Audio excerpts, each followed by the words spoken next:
এই লোকটিও তার স্ত্রী যখন ঘরে ছিল তখন হঠাৎ করে তার স্ত্রী ফ্লোরে পড়ে যায়, আর লোকটি কিছুই বুঝতে পারছিল না তার স্ত্রী হঠাৎ করে ফ্লোরে পড়ে গেছে কেন। আর তখনই লোকটি একটু খেয়াল করে দেখে তার স্ত্রী কোমর থেকে রক্ত বের হচ্ছে, আর লোকটি তখন বুঝে ফেলে আসলে তার স্ত্রীকে কেউ গুলি করে দিয়েছে।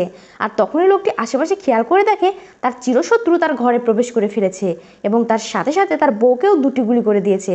আর লোকটি তার চিরশত্রুকে প্রচণ্ড পরিমাণে আঘাত করে, এ কারণে সে অচেতন হয়ে পড়ে। লোকটির চিরশত্রু তার ফুল ফ্যামিলিকে শেষ করতে আসে আর তাদের ঘরে প্রবেশ করেছে, আর ফ্যামিলির প্রায় প্রত্যেককেই মেরে ফেলেছে।